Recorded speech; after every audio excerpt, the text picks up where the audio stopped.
কসম করে বলি, আমি হাদিসটা পড়ার পর থেকে আমার ঠোঁট দিয়ে আমি বাবার পায়ে বহু চুমা খেয়েছি, বাবার কদমে চুমা খেয়েছি, সেই বাবাকে হারিয়েছি।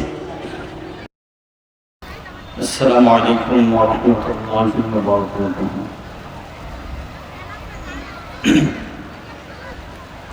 আলহামদুলিল্লাহ নাহমাদুহু ওয়া নাস্তাঈনুহু ওয়া নাস্তাগফিরুহু ওয়া نعوذ بالله من شرور أنفسنا، من يهده الله فلا مضل له ومن يضلله فلا هادي له، ونشهد أن لا إله إلا الله وحده لا شريك له،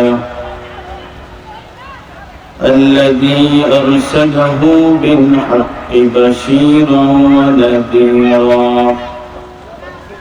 وداعيا إلى الله بإذنه وسراجا وقمرا منيرا. أما بعد، فقد قال الله تعالى في كلامه المجيد والفرقان الحميد. সকলেই জবান খুলে আওয়াজ করে মহব্বতের সাথে বলুন, আউযু বিল্লাহি মিনাশ الشيطان الرجيم. بسم الله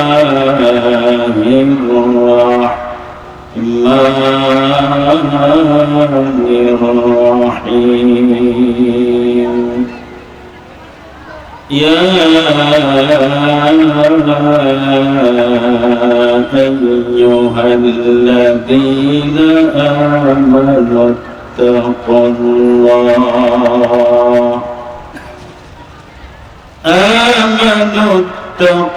الله حق تقاته ولا تموتن إلا وأنتم مسلمون. قال النبي صلى الله عليه وسلم: أفشوا السلام وأطعموا الطعام وصلوا الناس بالنيام تدخلوا الجنة دارك دار السلام، أو كما قال النبي عليه الصلاة والسلام: من أحب سنتي فقد أحبني، ومن أحبني كان معي في الجنة. إن الله وملائكته يصلون على النبي يا أيها الذين آمنوا صلوا عليه وسلموا تسليما.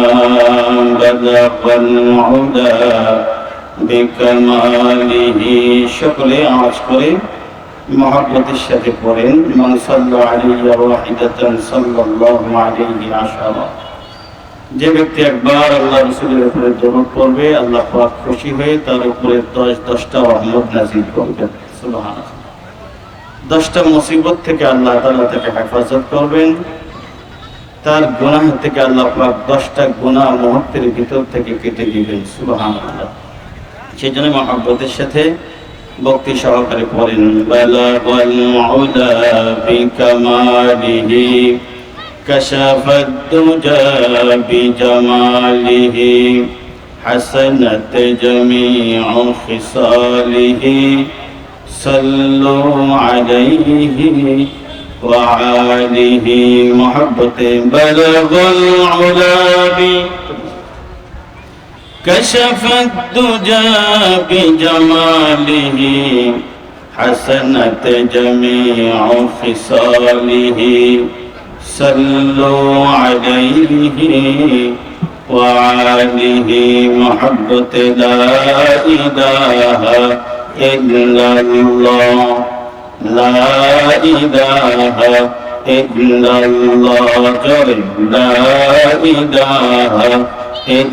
الله لا إله إلا الله لا إله إلا الله لا إله إلا الله لا إله إلا الله لا إله إلا الله لا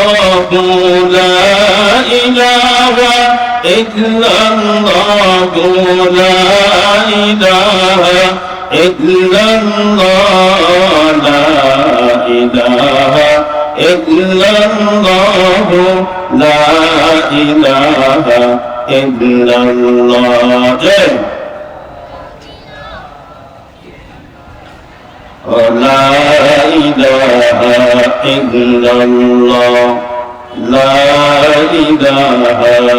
إلا الله لا إله إلا الله لا إله إلا الله لا إله إلا الله لا إله إلا الله لا إله إلا الله لا إله إلا الله لا إله إلا الله لا إله إلا الله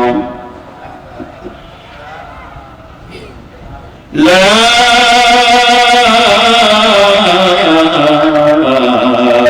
إله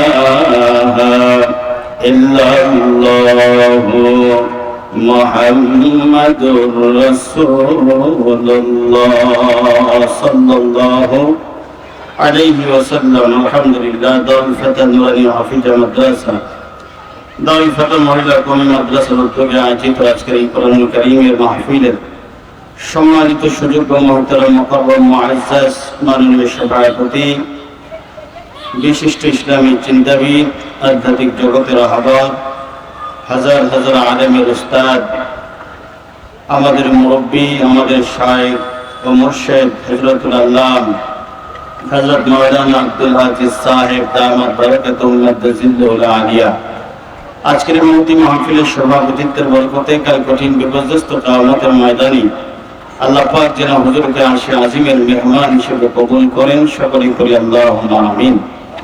বিশেষ করে আমার আগে অত্যন্ত জ্ঞান গর্ব আলোচনা করতেছিলেন বিশিষ্ট ইসলামী চিন্তাবিদ ঘাটাইল মানুষ ও মাটির সুপরিচিত মানুষ সকলের হৃদয় মণিকোটার ভালোবাসার ব্যক্তিত্ব হযরতুল আল্লাহ হযরত মাওলানা মুফতি নুরুল্লাহ ফয়েজী সাহেব দামাত বারাকাতুহু মাদ্দাজিল্লাহুল আলিয়া আল্লাহ পাক হুজুরকে গোটা বিশ্বের মরণা আলিমে দ্বীন হিসেবে রব্বুল আলামিন যেন তাকে কবুল করেন সকলেই করি আল্লাহুম্মা আমিন।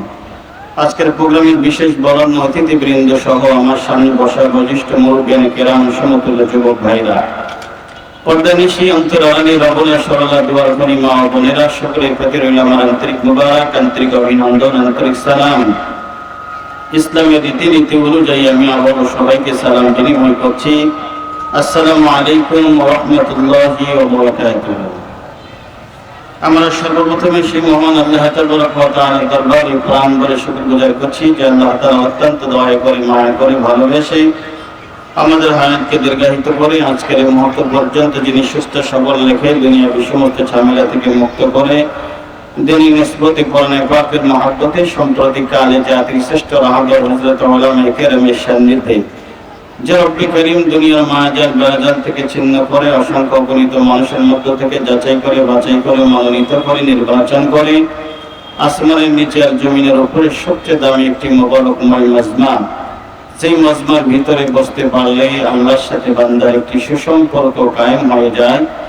যে মাজমার ভিতরে বসতে পারলে আল্লাহর সাথে বান্দার বন্ধুত্ব সম্পর্ক হয়ে যায়।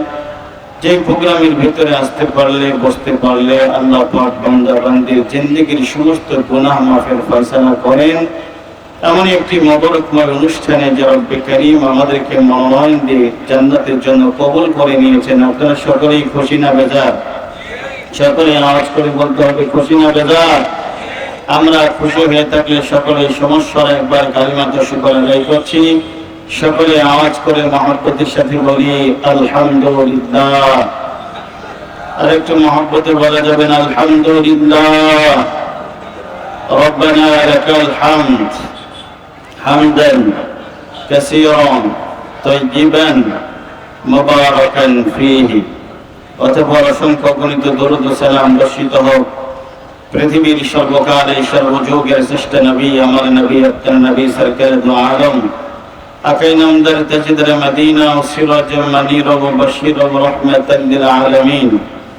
যেই নবীজি পৃথিবীতে এসে তাকে দেখলেন মানুষ অন্যায়, অত্যাচার, জানা, ব্যভিচার, খুন খারাপি, রাহাজানি, জগলখড়ি, খাদ্য ভেজাল ভেজালে কম এমন একটি অসভ্য সমাজ আল্লাহ রাসূল এই পৃথিবীতে এসে তাকে দেখে একমাত্র কোরআনী আন্দোলন করে, বিপ্লবী আন্দোলন করে, ত্যাগ ও তিতিক্ষার মধ্য দিয়ে নিজের দেহের পবিত্র রক্তকে তায়েফের ময়দানে ঢেলে দিয়ে উহুদের ময়দানে পবিত্র দন্দার মোবারক শহীদ করে একটি সুন্দর দ্বীন ইসলাম উপহার দিয়েছেন।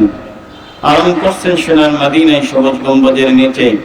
আমরা পৃথিবীর মানচিত্রে ক্ষুদ্রতম একটি দেশ, আমাদের বাংলাদেশের টাঙ্গাইল জেলাধীন ঘাটাইল থানার অন্তর্গত আজকে দারুল ফাতহ নুরানি হাফিজা মাদ্রাসার আয়োজিত মোবারকময় অনুষ্ঠান থেকে আমরা জীবনের সবটুকু ভালোবাসা আবেগ আপ্লুত করে হৃদয়ের মণিকোঠায় গহীন থেকে উজাড় করে সবটুকু দরুদ সালাম সোনার মদিনায় প্রেরণ করছি। সকলেই বলি সাল্লাল্লাহু আলাইহি ওয়াসাল্লাম।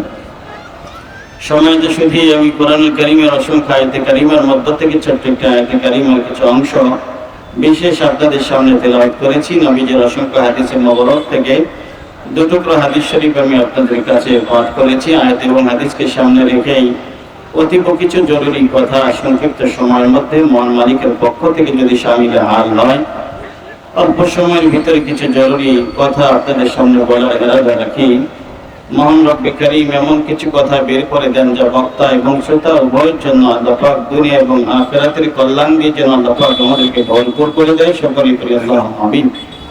সময়তে শুধু এই প্রোগ্রামটা, অনুষ্ঠানটা এমন একটা প্রোগ্রাম, এই প্রোগ্রামে টাকা পয়সার বিনিময়ে এই প্রোগ্রামে আসা যায় না, শক্তির বিনিময়ে এই প্রোগ্রামে আসা যায় না, ক্ষমতার বিনিময়ে এই প্রোগ্রামে আসা যায় না, দলের গরমে আর নেতানেত্রীর গরমে এই প্রোগ্রামে আসা যায় না, শিক্ষার কারণে এই প্রোগ্রামে আসা যায় না। এই প্রোগ্রামে আসতে হলে বহুত বড় একটা শক্তি লাগে। জোরে বলেন সেই শক্তিটা কার? আওয়াজ করে বলেন তো কার? আল্লাহ পাকের দয়ার শক্তি ছাড়া এই প্রোগ্রামে আসার কোনো সুযোগ আছে? জোরে বলেন আছে? এলাকায় অনেক লোক এখনো ঘোরাফেরা করছে, বিভিন্ন দিক থেকে চতুর্দিকেই দোকানপাটে বেহুদা আড্ডা গুজবের মধ্য দিয়ে মানুষ লিপ্ত আছে। গুনাহ করে করে কার আগে কে জাহান্নামে পথে চলে যাচ্ছে, কে কার আগে জাহান্নামে চলে যাবে, এই প্রতিযোগিতা লড়নে মানুষগুলি চতুর্দিকে গুনাহের মধ্যে হাবুডাবু খাচ্ছে। কিছু যুব সমাজের আছে ইন্টারনেট আর সোশ্যাল মিডিয়ার মধ্য দিয়ে গোটা জীবনের হায়াতটা পার করে দিচ্ছেন, কিন্তু এই মজমায় আসার বসার সুযোগ হয় না, সুযোগ পায়ও না। তার কারণ হচ্ছে মাইরিদিল্লাহু বিহি খায়রু ইফাক্কিহু ফিদ্দীন। মঙ্গলজনক কাজ, নেককারজনক কাজ কোন মোবারকময় মজমার ভিতরে বান্দা ততক্ষণ পর্যন্ত বসতে পারে না যতক্ষণ না পর্যন্ত রব্বে কারীম ওই বান্দার দিকে 99 বার তার রহমতের দৃষ্টি দিয়ে না তাকায় দেখেন। যখন আল্লাহ পাক তার রহমতের দৃষ্টি দিয়ে বান্দার দিকে তাকায় থাকেন, তখনই বান্দা শুধু কল্যাণের আর মঙ্গলজনক কাজে অংশগ্রহণের সুযোগ বান্দা তখনই পেতে পারে। সুবহানাল্লাহ। এই হাদিসের দৃষ্টিকোণ থেকে আমরা বুঝতে পারলাম, আমরা যারা এসেছি অসংখ্য অগণিত মানুষের মধ্য থেকে আল্লাহ আমাদের যাচাই করেছেন, বাছাই করেছেন এবং রহমতের দৃষ্টি দিয়ে তাকিয়ে তার রহমতের চাদর দিয়ে জড়াইয়া মরাইয়া পেঁচাই মহতি প্রোগ্রামে আমাদেরকে এনেছেন। ওর যদি আমি আপনাদের মধু দিয়া মাখাইয়া মরি দিয়া খাওয়াইয়াও দেই, তারপরে যাদের কপালে নাই, যাদের উপরে মালিকের নেক দৃষ্টি নাই, ওর যদি মধু দিয়া মুড়ি দিয়া মাখাইয়া খাওয়াই দেই, তারপরেও তারা এই মহতি প্রোগ্রামে আসতে পারবে না। ঠিক বললাম না? ঠিক বললাম। কারণ এটা কবুলিয়াত হতে হয়, মালিকের পক্ষ থেকে কবুলিয়াত ছাড়া প্রোগ্রামে আসা কোনো সুযোগ নাই। সুতরাং মাইকের আমার যতদূর যাচ্ছে, নেককার সন্তান যদি হয়ে থাকো, গর্ভিত মায়ের সন্তান যদি হয়ে থাকো, এই মজমা আগামীকাল আর পাওয়া যাবে না। আগামীকাল বাদাম ভাজা পাওয়া যাবে, ফুচকা পাওয়া যাবে, চানাচুর পাওয়া যাবে, আগামীকাল এই খাদ্য সামগ্রী পাওয়া যাবে। বলুন তো, দারুল ফাতার এই মাদ্রাসার এই মহতি প্রোগ্রামের 1 মিনিটের সময় আর পাওয়া যাবে? হাজার চেষ্টা করি মাহফিল আর পাওয়া যাবে না। সুতরাং বাদাম ভাজা পেয়ে যাবে, চানাচুর পাবে, হাজারো খাদ্য সামগ্রী সব পাবা, কিন্তু কারো জীবনের জন্য আজকের এই মহতি মুবারকময় অনুষ্ঠান, কারোর জন্য দারুল ফাতার প্রোগ্রাম শেষ অনুষ্ঠান হতে যাচ্ছে। তুমি মনে করছো যুবক, মৃত্যু অনেক দূরে, নয়, মৃত্যু অতি সন্নিকটে, একদম কাছে। আগামীতে হয়তো দারুল ফাতা মাদ্রাসার এই প্রোগ্রাম চলবে, হয়তো শুনবেন আব্দুল্লাহ হিলারিয়ান নাই, হয়তো আগামীতে আবারই দারুল ফাতার প্রোগ্রাম চলবে, হয়তো শুনবো যে আপনি এখানে গত বছর এতিম ছিলেন, আগামী বছর এই প্রোগ্রাম আসার আগে আপনার কবরের উপর দিয়ে দুবলা ঘাস গজায় যাবে, ঠিক কিনা বলেন? সময় তো শুধু সেজন্য গুনাহের প্রতিযোগিতা ছেড়ে নেক আমলের প্রতিযোগিতা করে জীবনটাকে সজ্জিত করে জান্নাতের মডেল হিসেবে করে মালিকের কাছে জীবনটাকে সফর্দ করতে পারলেই আখিরাতটা কল্যাণকর হয়ে যাবে।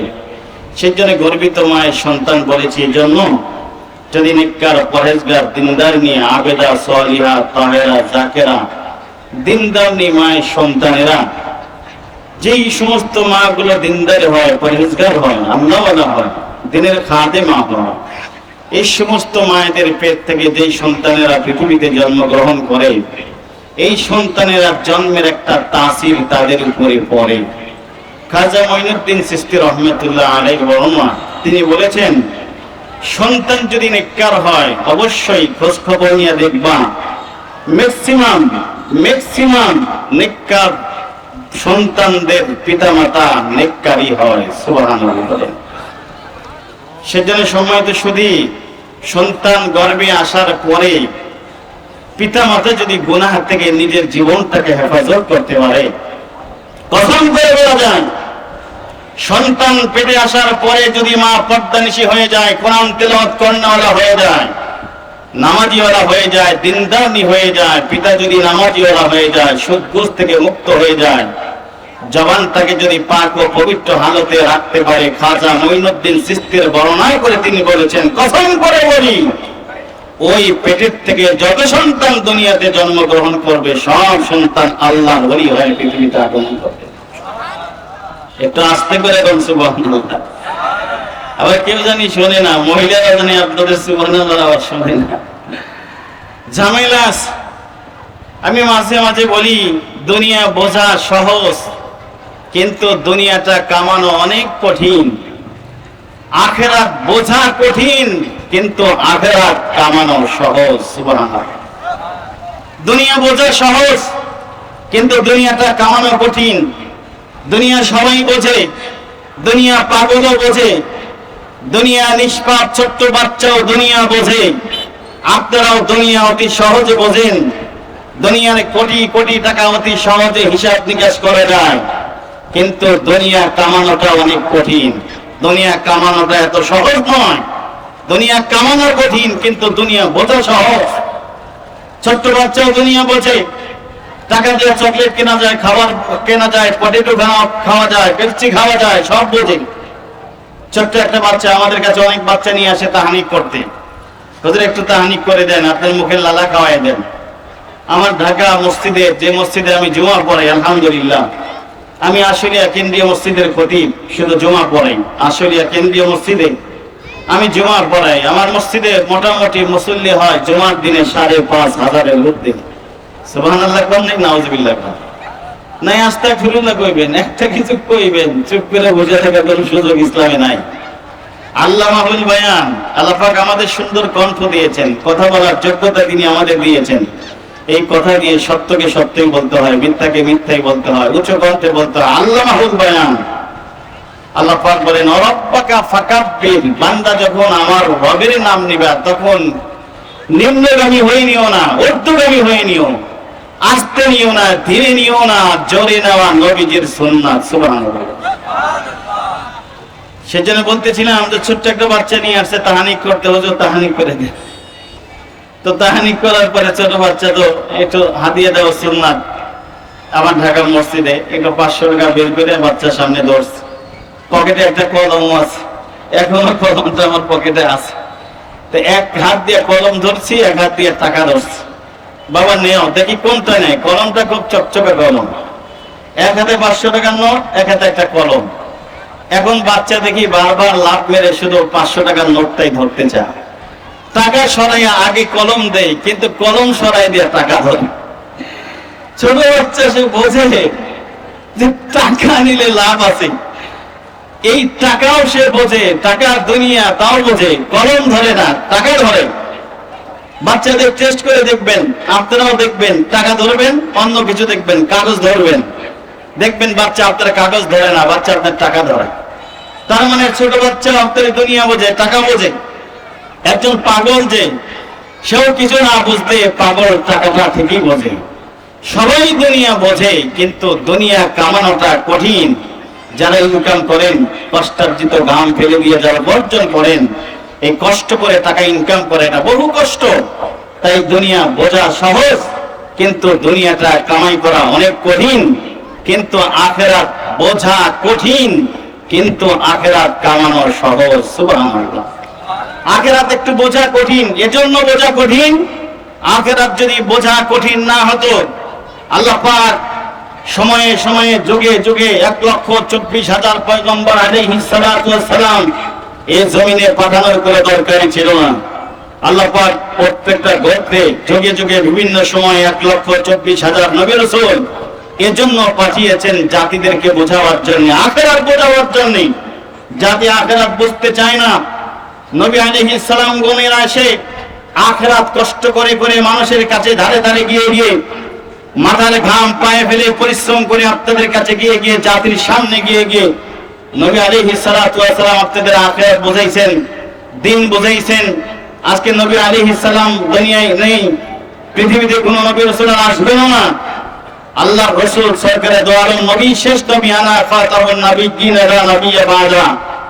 নবীজি বলেছেন আমি শেষ নবী, আমার পরে কোন আর পয়গম্বর দুনিয়াতে আগমন করবে না। অতএব কাদিয়ানীর গোষ্ঠীরা যারা তাদেরকে নবী বলে এখনো দাবি করে, এরা নিঃসন্দেহে ফতোয়া ছাড়াই কাদিয়ানীরা কাফের, এতে কোনো সন্দেহ নাই। ঠিক কিনা বলেন? যারা এদেরকে কাফের বলে না, তারাও কাফের। নবীর পরে নবী নাই, এটা স্পষ্ট দলিল। আনা খাতামুন নাবিয়্যিন লা নাবিয়্যা বা'দা। নবীর পরে আর পৃথিবীতে কোন নবী হবে না। লাউ কানা বাদি নাবিয়্যান লাকানা উমর। আল্লাহর রাসূল বলেছেন, পৃথিবীতে যদি নবী হিসেবে আল্লাহ পাক কাউরে পাঠাইতেন, তাহলে আল্লাহ পাক আমার ওমরকে দুনিয়ায় নবী হিসেবে পাঠিয়ে দিতেন। কারণ নবী হওয়ার যোগ্যতা আল্লাহ পাক হযরত ওমরকে দান করেছিলেন। সুবহানাল্লাহ। সময় তো শুধুই, সেজন্য কাদিয়ানীরা এক চলগানে কাদিয়ানীরা কাফের। আমি শুধু বলতে চাই, আখিরাত বোঝা কঠিন, এজন্য পয়গম্বর বুঝাইছেন। এখনো বর্তমানে উলামায়ে কেরাম আপনাদের কাছে গিয়ে গিয়ে বলেন আখিরাত বুঝান। তবলিগীর ভাইরা গিয়ে গিয়ে আপনাদেরকে দাওয়াত দিয়ে দিয়ে আখিরাত বুঝান। আখিরাত বোঝা কঠিন। যদি কঠিন কষ্ট করে আখিরাত বোঝে, একজন 60-70 বছরের কাট্টা কাফের, 70 বছর আল্লাহর নাফরমানি করেছেন, শিরিক করেছেন, মূর্তি পূজা করেছেন, আখিরাত বোঝে নাই। 70 বছর পরেও যদি আখিরাত একবার বুঝে আসে, বুঝে যদি একবার সে সেকেন্ডের মতোই ঘোষণা করে লা ইলাহা ইল্লাল্লাহু মুহাম্মাদুর রাসূলুল্লাহ, নবীজি বলেন দাখালাল জান্নাহ।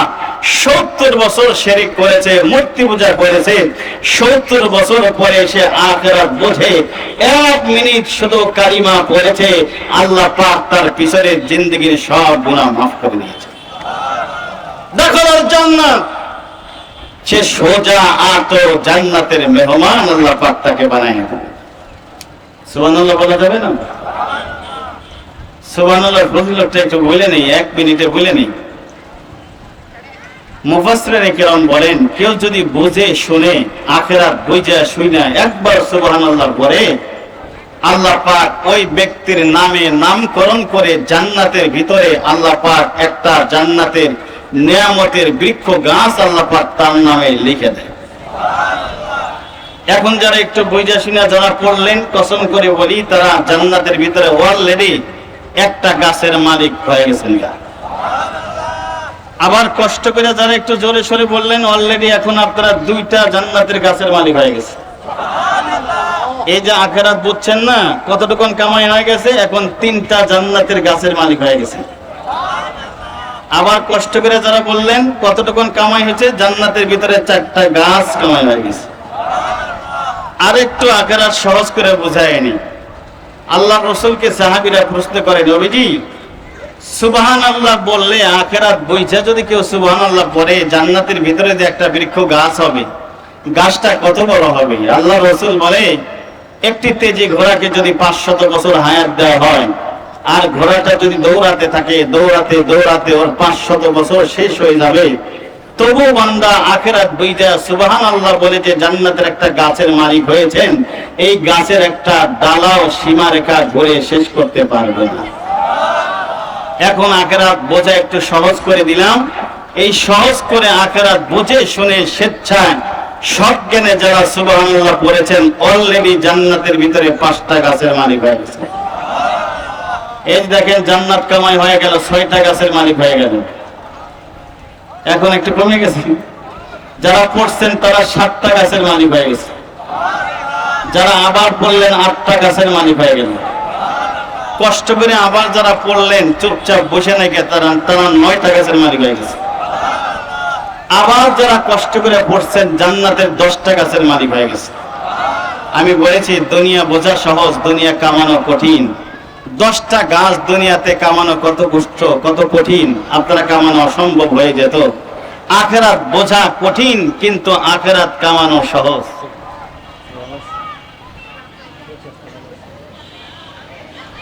সেজন্য বলেছি যে আখেরাত বোঝা কঠিন, কিন্তু আখেরাত বুঝা একবার সুবহানাল্লাহ পড়লে এত বড় একটা গাছ ইনকাম হয়ে যায়।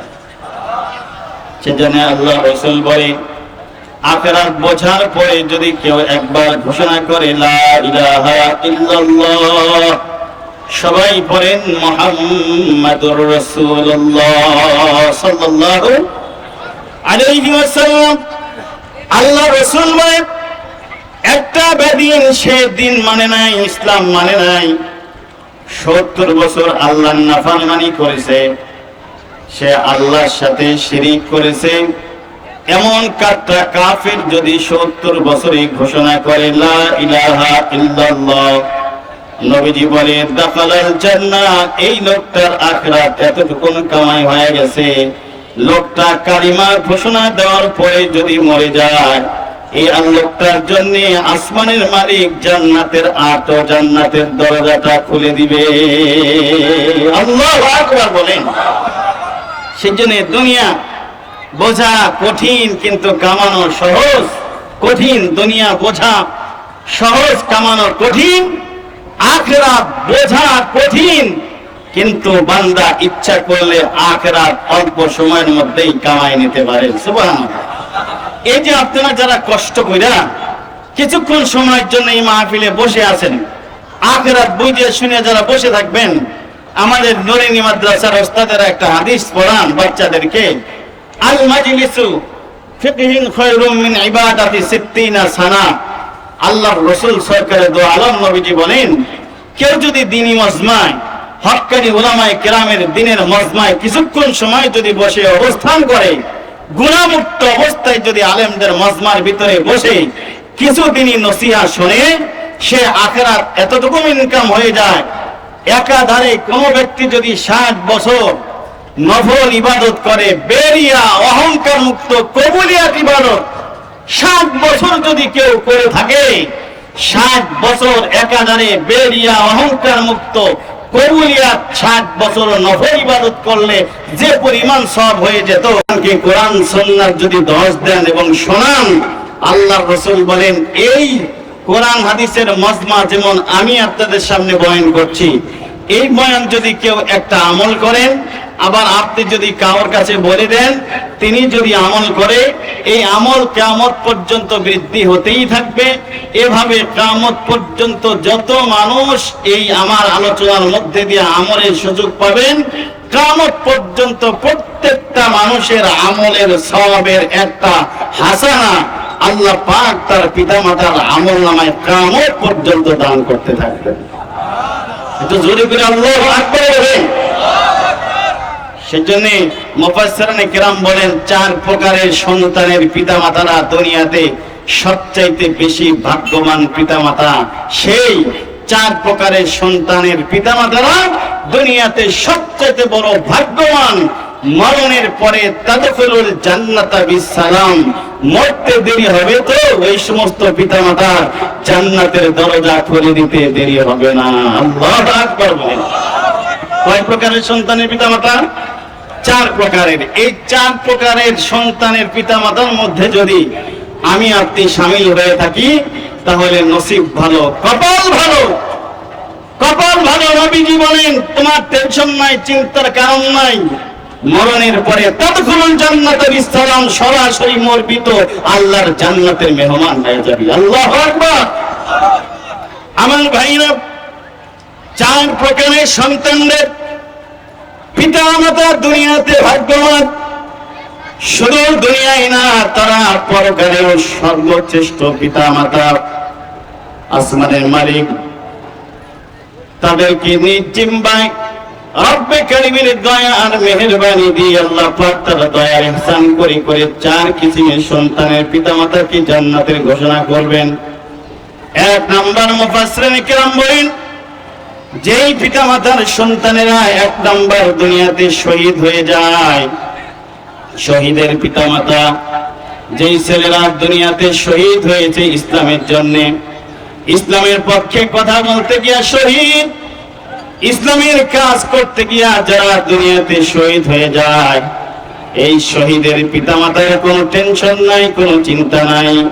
ময়দানে মাশরে শহীদদের পিতামাতাকে আল্লাহ রাব্বুল আলামিন নিজ জিম্মায় বিনা হিসাবে শহীদের পিতামাতাকে আল্লাহ জান্নাতের বাড়ি পৌঁছায় দিবে।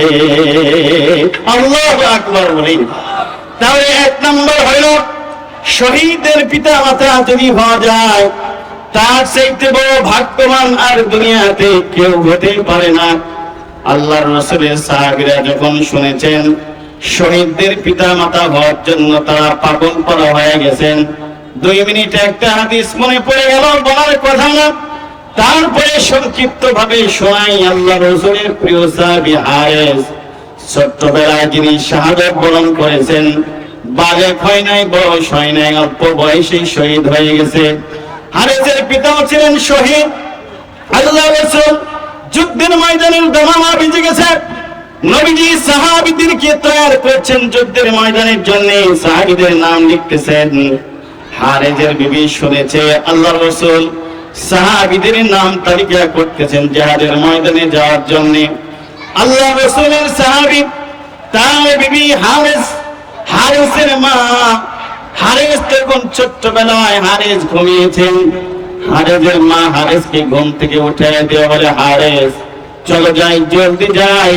আল্লাহর রাসূল মসজিদে নববীর ভিতরে সাহাবীদের তালিকা করতেছেন যুদ্ধের ময়দানে যাওয়ার জন্য। আমি যদি মন চায় আমি শহীদের মা হয়ে যাব, আমি যদি শহীদের মা হতে পারতাম, আমার জীবনটা না কত ধন্য হয়ে যেত রে। হারেস চল যাই যুদ্ধের ময়দানের জন্য, তোর নামটা আল্লাহর রাসূলের দপ্তরে লিখে দেই। হারেসকে ঘুম থেকে জাগ্রত করে হারেসের মা হারেসকে লইয়া আল্লাহর রাসূলের দরবারে আসলেন। একটা তরবারি দিয়ে নিয়ে আসছেন। আসার সময় বলে, হারেস তরবারি তোমার চাইতে বড় হলে তরবারি রে হারেস, একটু শক্তিশালী মানুষের মতো তুমি চলে যাবা, দুর্বলের মতো হাঁটবা না, একটু শক্তিশালী হয়ে হাঁটবা। নবী যেন দেখে মনে করে না, বাচ্চা ছোট হলেও শক্তি আছে। কেমন জান্নাতে যাওয়ার আগ্রহ, শহীদের মা হওয়ার আগ্রহ। আল্লাহ নবীর দরবারে গিয়ে বলে, ওগো নবীজি, এই যে আমার ছোট্ট বাচ্চা হারেস আছে, আমার হারেসের নামটা আপনার জিহাদের দপ্তরে, সাহাবীদের দপ্তরে নামটা লিখে নেন। আল্লাহর রাসূল বলে, মারে তোমার সন্তান তো জিহাদের ময়দানে যাওয়ার বয়স তো হয় নাই, কারণ তাকায় দেখতেছি ওর চাইতে তরবারিটা বেশি বড়, জিহাদের ময়দানে গিয়ে যুদ্ধ করতে পারবে না। হারেসের মা কাঁদে আর কয়, নবীজি যুদ্ধ না করতে পারলেও তো ঢাল তরবারিগুলা আগায়া দিতে পারবে। নবীজি আপনি আমার সন্তানকে লয়ে যান। সঞ্জীব বলি হারেস ছোট্ট বাচ্চা, তিনি বলে, ওহে নবীজি যুদ্ধের ময়দানে আমার শক্তি আছে, আমি যুদ্ধের ময়দানে ঢাল তরবারিগুলা আগায়া দিতে পারবো গো নবীজি, আমার লয়ে চলেন। আল্লাহ রাসূল মার এই কাকুতি দেখা ছোট্ট বাচ্চার অবস্থান দেখে নবীজি হারেসকে জিহাদের ময়দানে নিয়ে চললেন। যুদ্ধের ময়দানে দামামা বেজে গেল, যুদ্ধের ময়দান শুরু হয়ে গেল। ছোট্ট বাচ্চা হারেস জিহাদের ময়দানে ছোট্ট তরবারিটা ঘোরাতে ঘোরাতে হারেস নিজের তরবারিটা নিজের পায়ের গিরালির মধ্যে লেগে গেল। তরবারি পায়ে লাগার সাথে সাথে হারেসের পাটা কেটে দুই দিকে ভাগ হয়ে গেল, ফেঙ্কে দিয়ে রক্ত জমিনে পড়তেছে। ছোট্ট বাচ্চা হারেস তরবারিটা নিয়ে বসে গেছে, রক্ত পড়তে পড়তে হারেস দুনিয়া থেকে শহীদ হয়ে গেছে। সাহাবীরা যুদ্ধের ময়দান থেকে গাজী হয়ে সবাই মদিনার দিকে যখন ফিরতেছে, শহীদদের পিতামাতারা রাস্তার মধ্যে দাঁড়ায় বলে, আমার ছেলের খবর কি, আমার স্বামীর খবর কি, আমার সন্তানের খবর কি? সবাই দাঁড়ায় দাঁড়ায় মদিনার অলিতে গলিতে সবাই শহীদদের পিতা হবে, শহীদের মা হবে, সব সন্তানের খোঁজ খবর জানার জন্য রাস্তায় দাঁড়ায় আছে। ইতিমধ্যেই হারেসের মা রাস্তায় দাঁড়ায় জিজ্ঞেস করে, ওগো আল্লাহর সাহাব, আল্লাহর নবীর সাহাবীরা, আমার ছোট্ট বাচ্চা হারেসকে দেখি না, আমার ছোট্ট বাচ্চা হারেসের অবস্থানটা তোমরা জানোনি? সাহাবীরা বলে, ও হারেসের মা, তোমার ছোট্ট বাচ্চা জিহাদের ময়দানে নিজের তরবারি দিয়া তোমার বাচ্চা নিজের পায়ে নিজে আঘাত করেছে। তোমার বাচ্চা আর বাচ্চা নেই, নিজের তরবারি দিয়া সহ্য করতে না পেরে নিজের পায়ে নিজে আঘাত করেছে। তোমার বাচ্চা আত্মহত্যার দপ্তরে নাম উঠায় দিয়েছে, তোমার বাচ্চা নিজে আত্মহত্যা করে ফেলেছে, শহীদ হয় নাই।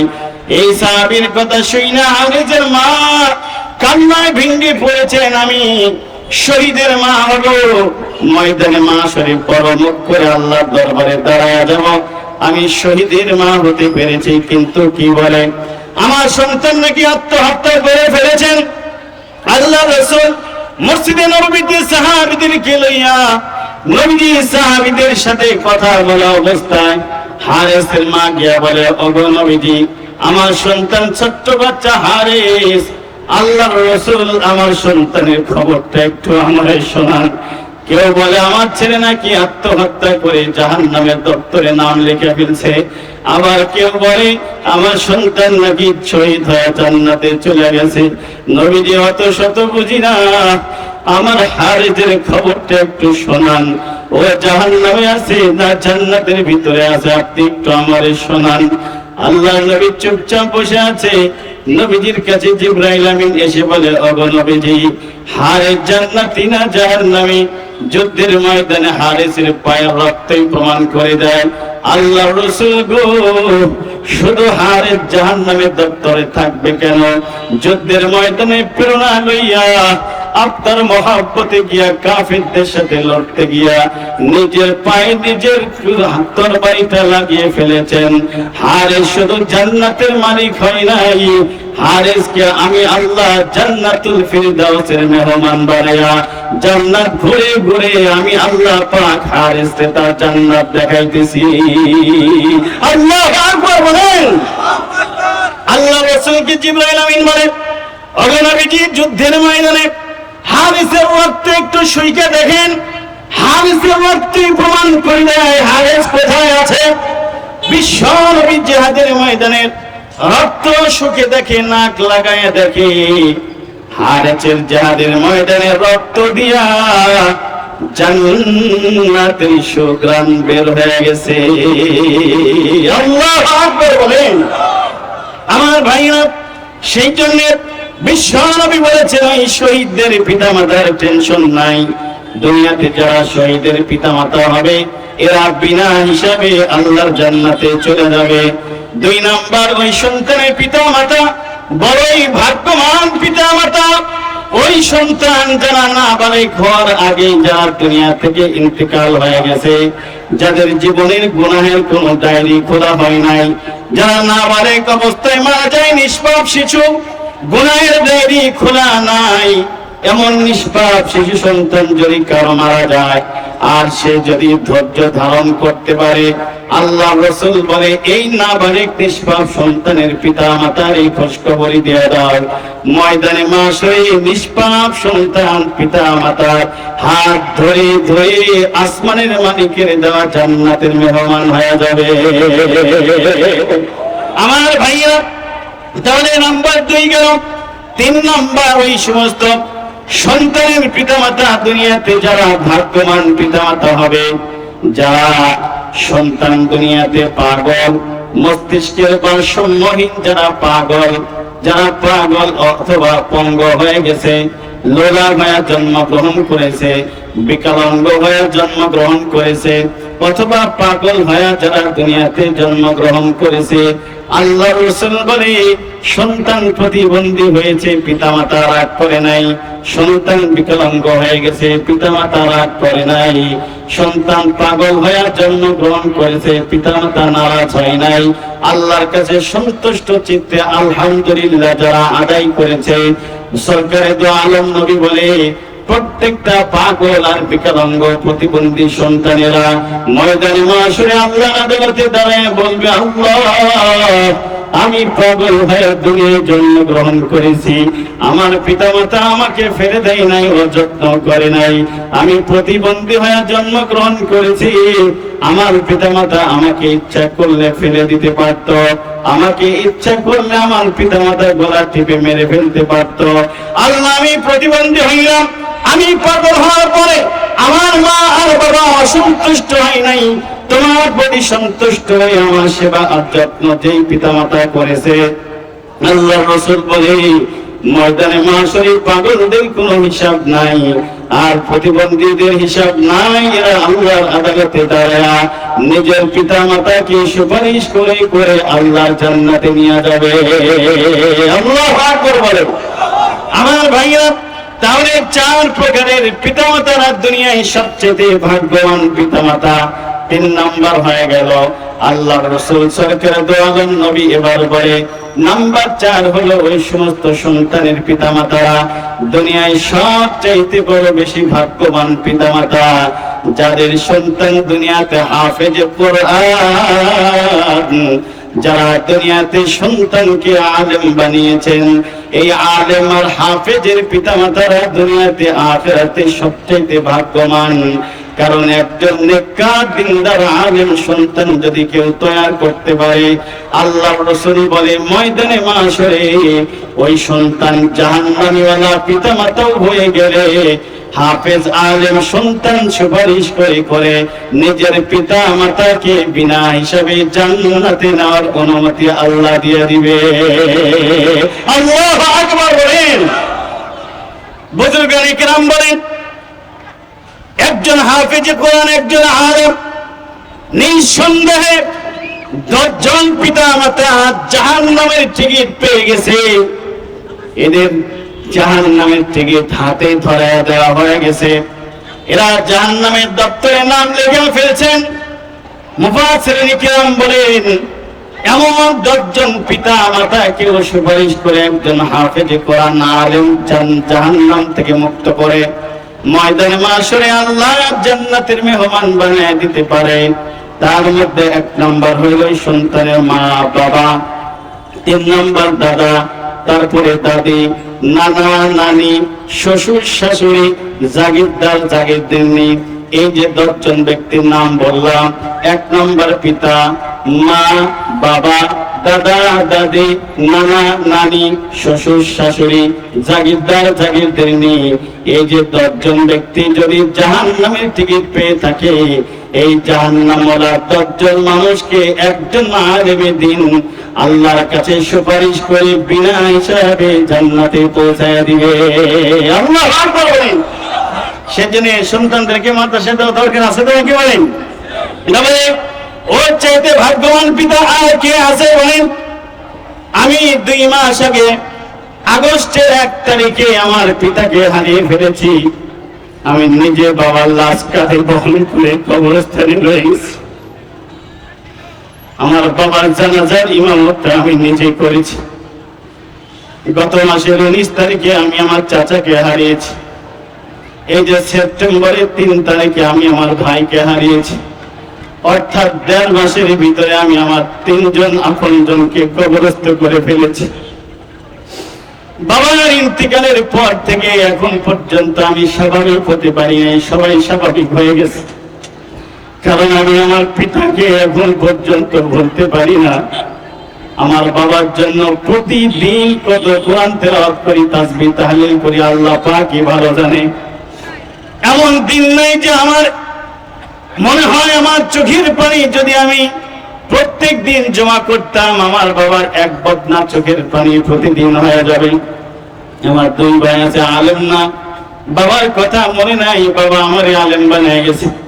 কসম করে বলি, যে হাতটা দেখতেছো, আমি আলেম হওয়ার পর থেকে আমার হাতটা দিয়ে আমি আমার বাবাই নিজে গোসল করাই দিয়েছি। আমার আব্বার এই হাত দিয়ে লোকমা বানায় আমি নিজে খাওয়াইতাম। বাবার মাথায় নিজে তোল লাগাই দিতাম। কোনদিন আব্বার পরনের কাপড় আব্বারে ধুতে দেই নাই। প্রত্যেক সপ্তাহ বাড়ি যেতাম, নিজে বাবার কাপড় চোপড় গুলা, জামা কাপড় গুলা নিজে পরিষ্কার করে দিয়ে ফেলেছি।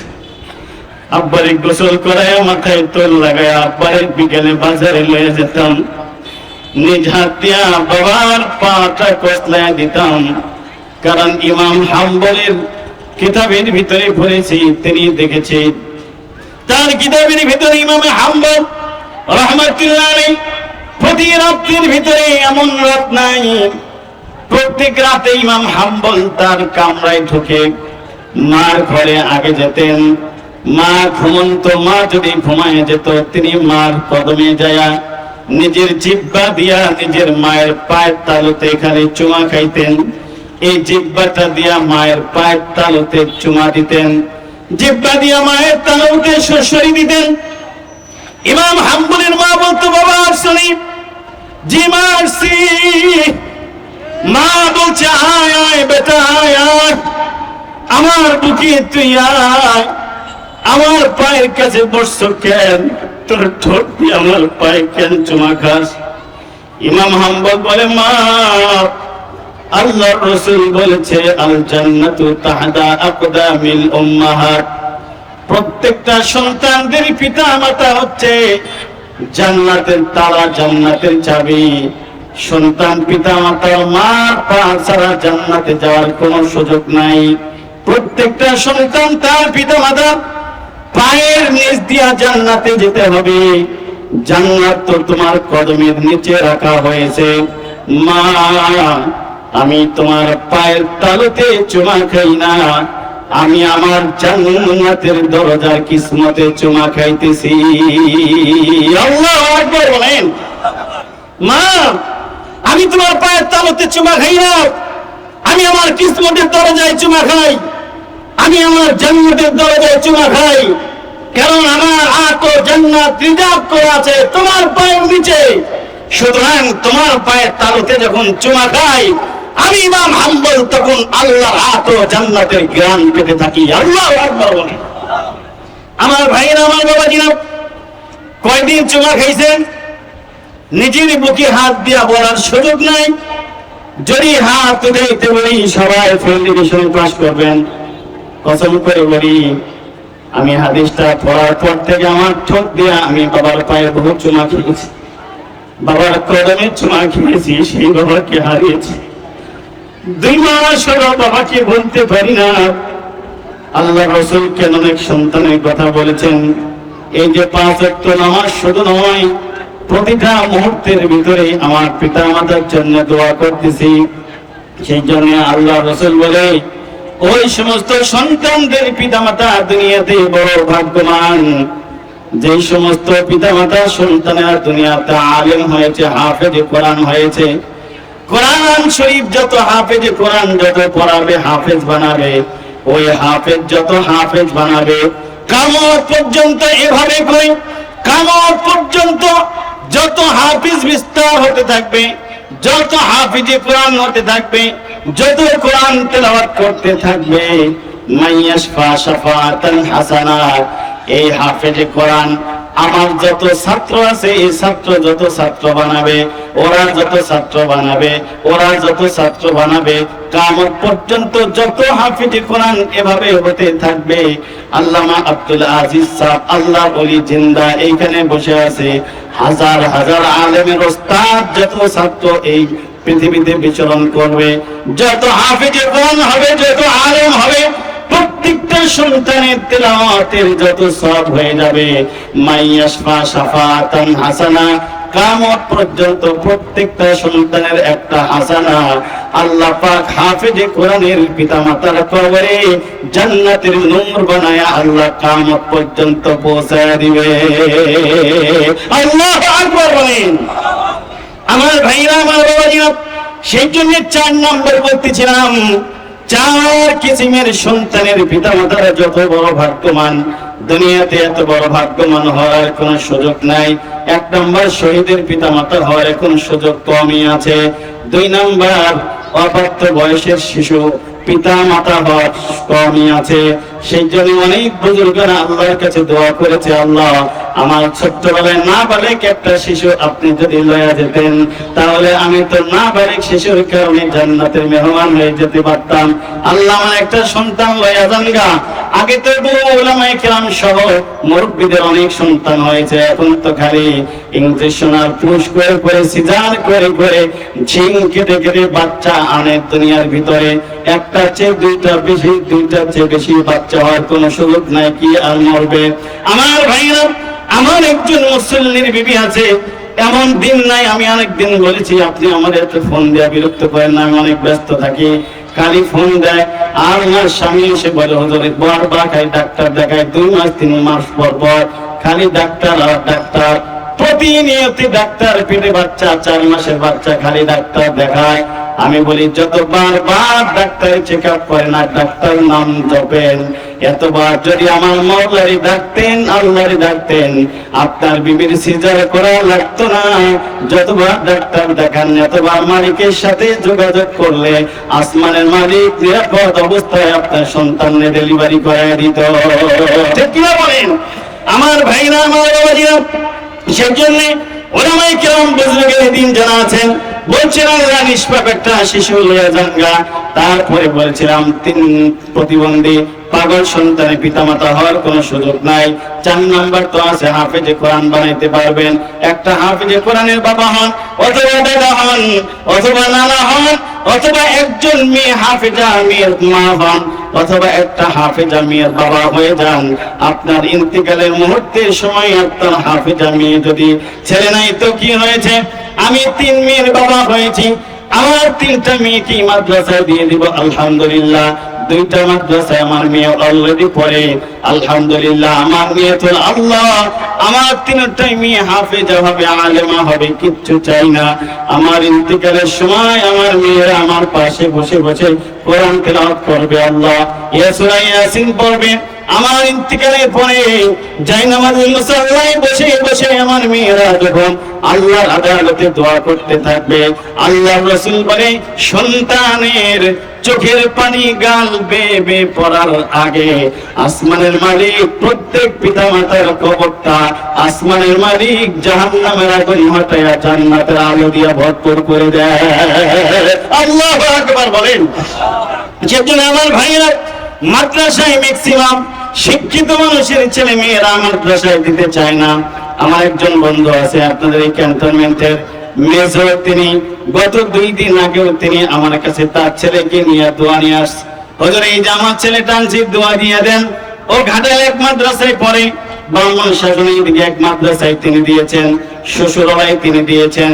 বলছেন একটা ছেলে হুজুর, আবার পেটে বিবির পেটে বাচ্চা আছে, যা হয় মেয়ে হলেও দিমো মাদ্রাসায়, হুজুর ছেলে হলেও দিমো মাদ্রাসায়। আমার ভাইরা, আমার বাবাজিরা, সবাই যদি এরকম হয়ে যেত, আপনি ডিসি বানান, এসপি বানান, এমপি বানান, সচিব বানান, মন্ত্রী বানান, আমার এটা কখনো না নাই বিরোধিতা করি না। কিন্তু কমাস কম আপনার সন্তানকে যদি ক্লাস 3 পর্যন্ত নুরানি পড়ায়া হাফেজে কোরআন বানায়া রাজশাহী বিভাগের যিনি ডিসি ছিলেন, গত ডিসি যিনি ছিলেন, তিনি ছিলেন হাফেজে কোরআন। প্রত্যেক মাহে রমজানুল মুবারকের ভিতরে রাজশাহীর ডিসি সাহেব কেন্দ্রীয় মসজিদের নিজে খতম তারাবি নামাজ আদায় করেছে। আল্লাহু আকবার বলেন। একজন ডিসি, রাজশাহীর ডিসি, তিনি রমজানুল মুবারকের মধ্যে তিনি খতমে তারাবি নামাজ পড়িয়েছেন, একটা টাকা নেন নাই। আমার কথা হলো সেই হাফেজে কোরআন যিনি ডিসি হয়েছেন, ওনার পিতামাতা কত বড় ভাগ্যবান, হাফেজে কোরআন বানিয়ে ডিসি বানিয়েছেন। নিজের পিতামাতার জানাজারে নিজে ইমামতি করবেন, ভাড়া করে ইমাম আনতে হবে না।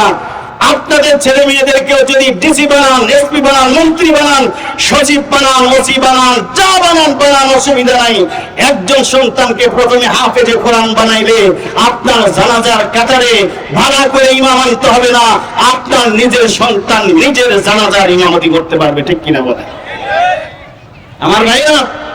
নিজের সন্তানের জানাজা নিজের কিসমতে নেওয়া, এর চেয়ে তো বড় ভাগ্যবান পিতা আসমানের নিচে আর জমিনের উপরে একটাও হতে পারে না। ঠিক কিনা বলেন? সেজন্য আমার ভাইরা, যা বানান বানান, অসুবিধা নেই, তবে আগে প্রথমেই ছেলেকে মাদ্রাসায় দিয়ে দিবেন। পারবো না ইনশাআল্লাহ?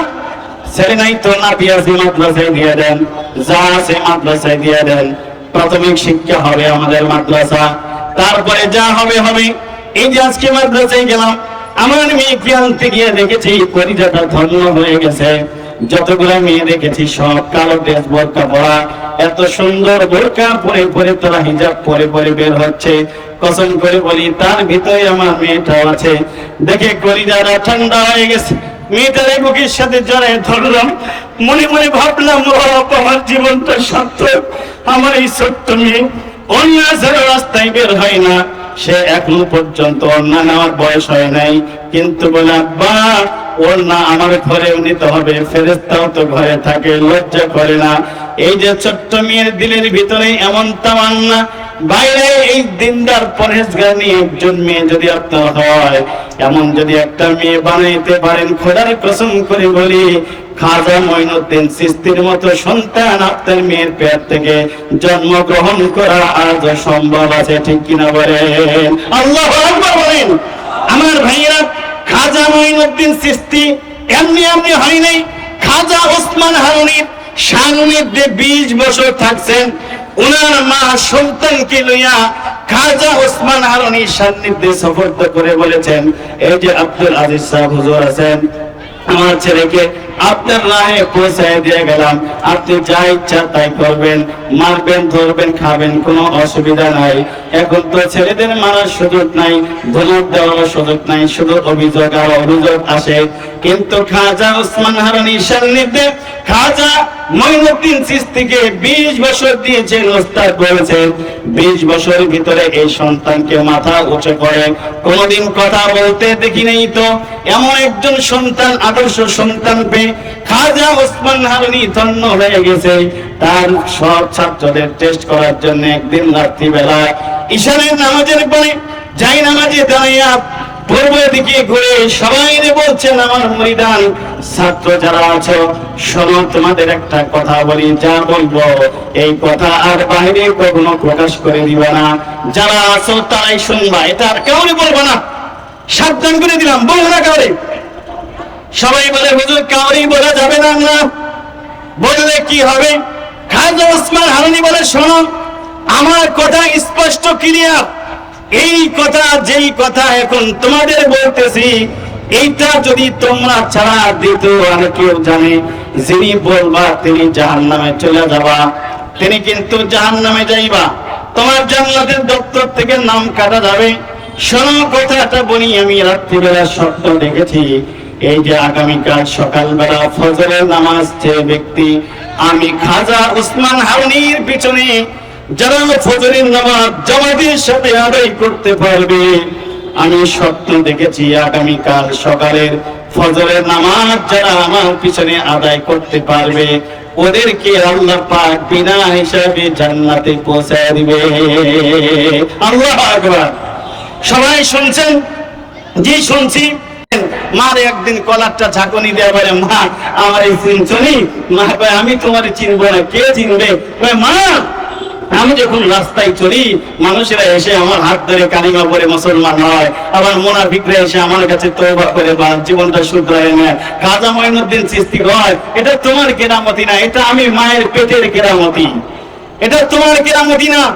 মানুষ তোমার হাত ধরে কালিমা পড়ে মুসলমান হয়, মুনাফিকরা এসে তওবা করে, এটা তোমার যায় আসে না, এটা পুরাটাই আমি মায়ের কেরামতি। কেমনে মা? এক নাম্বার কারণ হইল, তুমি যখন আমার পেটে এসেছিলে, আমি যেদিন বুঝেছি আমার পেটে সন্তান ধারণ করেছে, সেদিন থেকে আমি মা একদিন তোর নানা বাড়ি যাই নাই, বেপরদা অবস্থায় রাস্তাঘাটে একটা দিনের জন্য বের হই নাই, কোনদিন ভিন্ন পুরুষের কুদৃষ্টি আমার চামড়া ভেদ করে আমার রক্ত দূষিত করতে বের পারে নাই, কোন পর পুরুষের জেনার বদনজর আমার দৃষ্টি আচর করতে পারে নাই।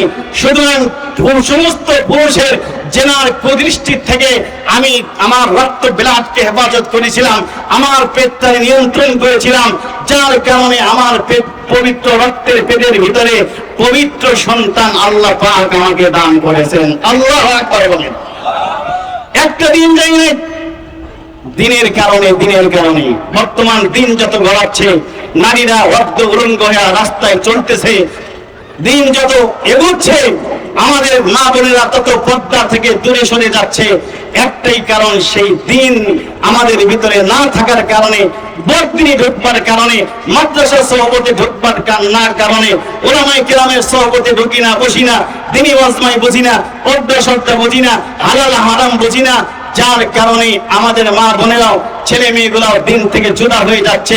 ম্যাক্সিমাম ছেলে মেয়েরা আজকে নেশায় আসক্ত হয়ে পড়ছে। সুতরাং আমি আপনাদের বিনীত অনুরোধ করছি, পায়ে হাত দিয়ে বলি, দিন যত গড়াচ্ছে সন্তানরা বিপদে চলে যাচ্ছে। জাতির শ্রেষ্ঠ পিতামাতা হতে চাইলে সন্তানদের মাদ্রাসায় ভর্তি করা ছাড়া, দিনী শিক্ষা ছাড়া বিকল্প কোনো রাস্তা খোলা নাই, ঠিক কিনা বলেন? মাদ্রাসায় দিতে হবে। কলেজ ভার্সিটিতে কখনো পর্দা শিখায় না, পর্দা কলেজ ভার্সিটিতে নাই।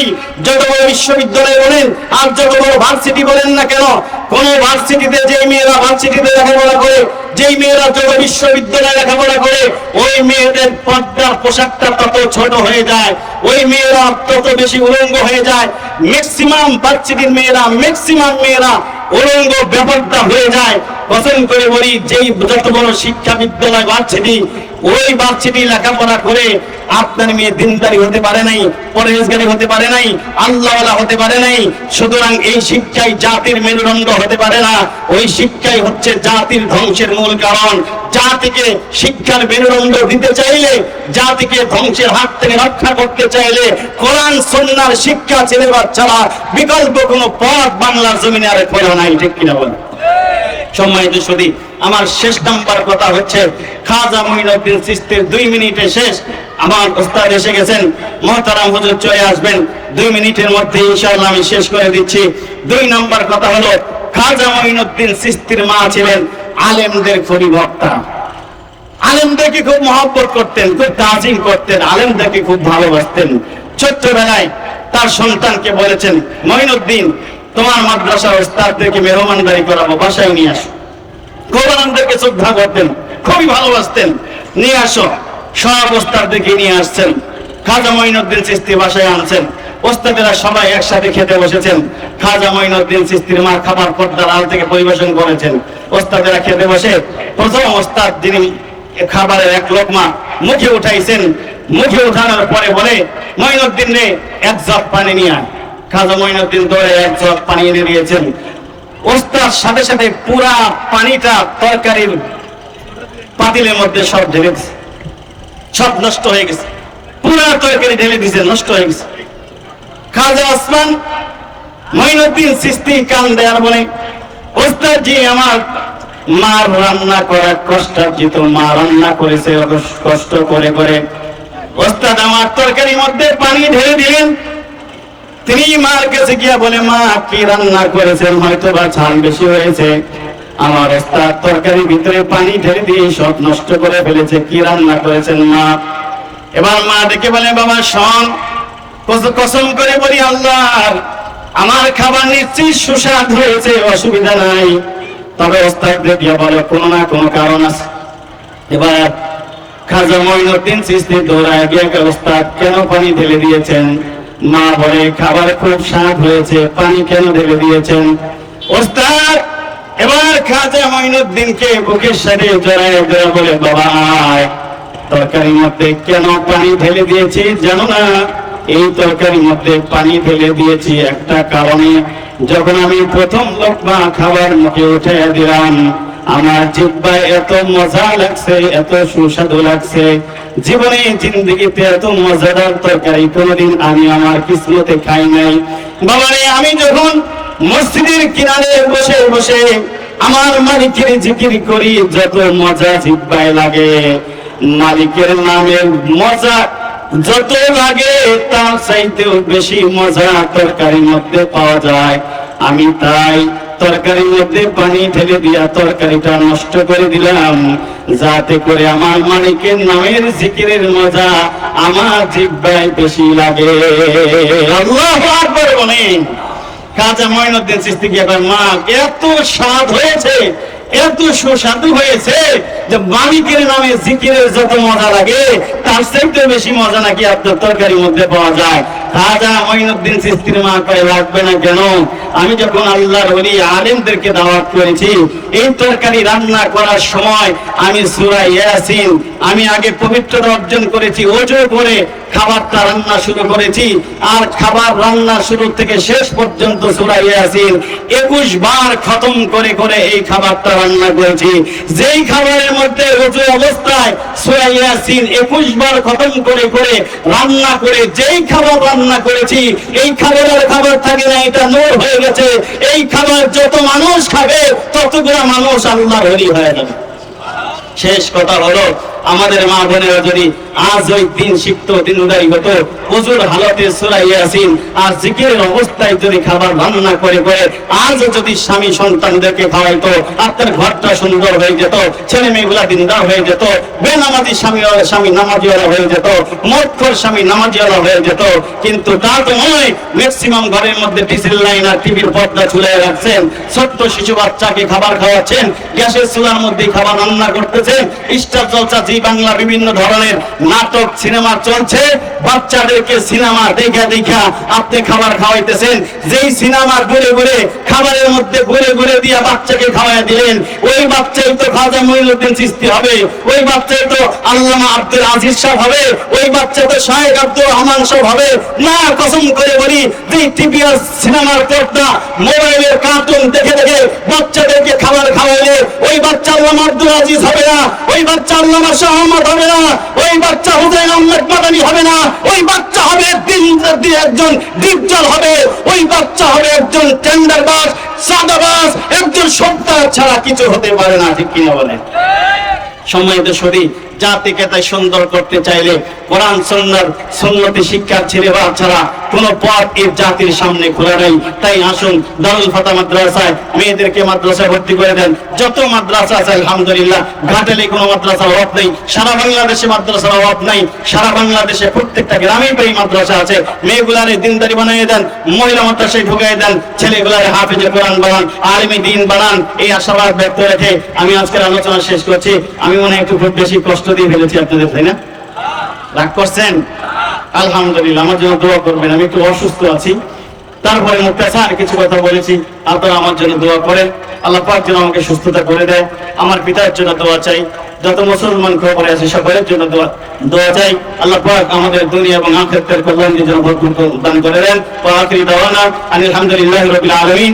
আসসালামু আলাইকুম ওয়া রাহমাতুল্লাহি ওয়া বারাকাতুহু।